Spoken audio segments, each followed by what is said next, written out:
And this is the fertilizing room, said the director, opening the door. Bent over their instruments, 300 fertilizers were plunged as the director of hatcheries and conditioning entered the room. A troop of newly arrived students, very young, pink, and callow, followed nervously, rather abjectly, at the director's heels. It was a rare privilege. The DHC for Central London always made a point of personally conducting the new students around the various departments.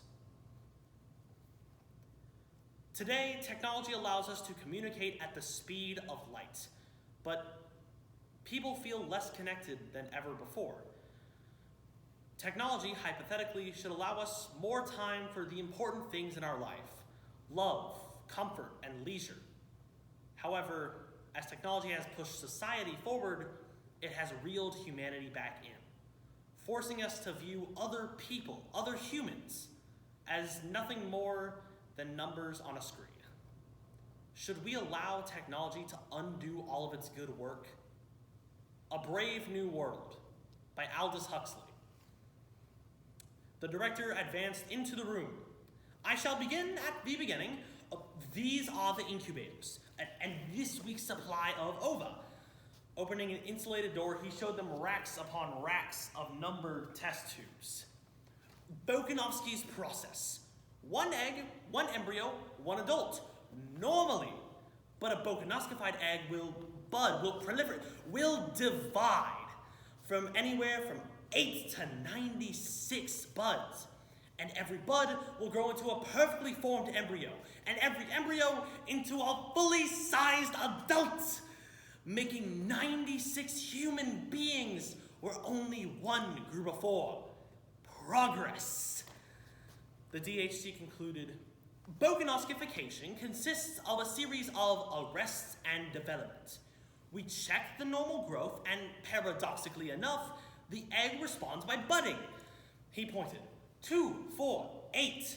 The buds in their turn budded, by which time the original egg was in a fair way to becoming anything from 8 to 96 embryos. A prodigious movement, you will agree, on nature. Identical twins, but not in piddling 2s and 3s as in the old viviparous days, but when an egg was sometimes accidentally divided, but actually by dozens, by scores at a time. Scores, scores! The director repeated and flung out his arms as though he was distributing largesse. But one student was fool enough to ask where the advantage lay. My good boy, can't you see? Can't you see? Bokanovskification is one of the major instruments of social stability. Standard men and women in uniform batches, the whole of a small factory staffed within the products of a single Bokanovskified egg. 96 identical twins working, 96 identical machines. The voice was tremulous with enthusiasm. You really know where you are.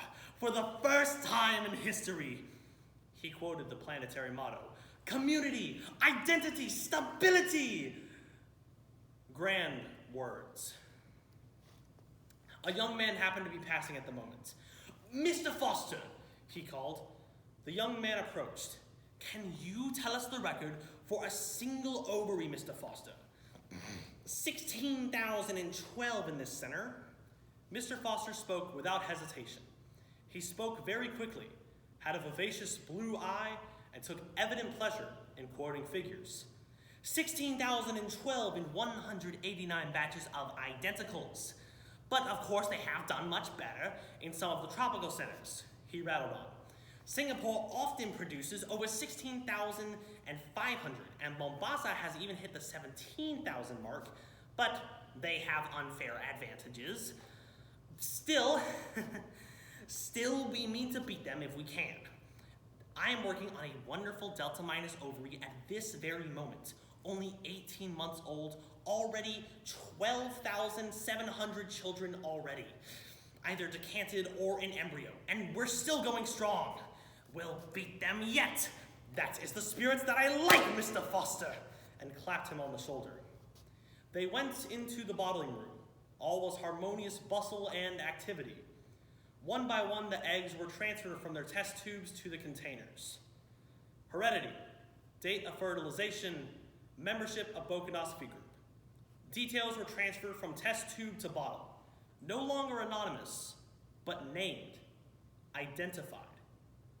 The procession marched on through an opening in the wall, slowly into the social predestination room. We also predestine and condition.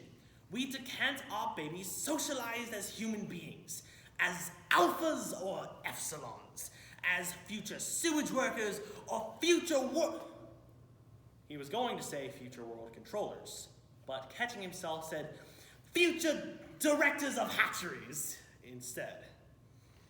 The DHC and his students stepped into the nearest lift and were carried up to the 5th floor. The director opened a door and entered a large, bare room. The room was very bright and sunny, for the whole of the southern wall was a single window. The nurses stiffened to attention as the DHC came in. "Set out the books," he said curtly. In silence, the nurses obeyed his commands. "Now bring in the children." They hurried out of the room and returned in a minute or two, each pushing a kind of dumbwaiter Latin with 8-month-old babies, each exactly alike. A Bokanosophy group, it was evident, and all, since the cast were Delta, dressed in khaki. "Now put them down on the floor and turn them towards the flowers and books." Turned, the babies at once fell silent and began to crawl towards the clusters of sleek colors, those shapes so gay and brilliant on the white pages. As they approached, the sun came out of a momentary eclipse behind the clouds. The roses flamed up as if filled with a sudden passion within. A new profound significance seemed to suffuse from the white, shining pages of the books. From the ranks of the crawling came little squeals of excitement, gurglings and twitterings of pleasure. The director rubbed his hands. "Excellent! It might have almost been done on purpose." The director waited until all were happily busy. Then, "Carefully," he said, and lifting his hand, gave the signal. The nurse, who was standing by a switchboard at the other side of the room, pressed down a lever. There was a violent explosion. Shriller and even shriller, a siren shrieked. Alarms maddeningly sounded. The children started, screamed, their faces distorted with terror. "And now, we proceed to rub in the lesson with a mild electric shock." He waved his hand again. The nurse pressed the second lever. The screaming of the babies had suddenly changed its tone. There was something desperate, almost insane, about the sharp, spasmodic yelps to which they now gave utterance. Their little bodies twitched and stiffened. Their limbs moved jerkily as if tugged on by unseen wires. "We can electrify that whole strip of floor, but that is enough." He signaled to the nurse. The explosions ceased. The bells stopped ringing. The shriek of sirens died down from tone to silence. The stiffly twitching bodies relaxed, and what had become the sob and yelp of infant maniacs broadened out once more into a normal howl of ordinary terror. "Offer them the flowers and books again." The nurses obeyed, but at the approach of the roses, at the mere sight of those gaily colored images, the infants shrank away in horror. The volume of their howling suddenly increased.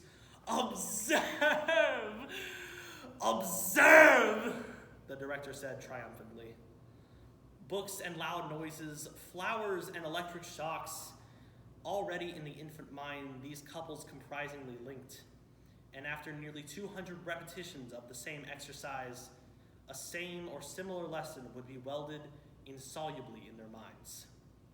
What man has joined, nature is powerless to put asunder.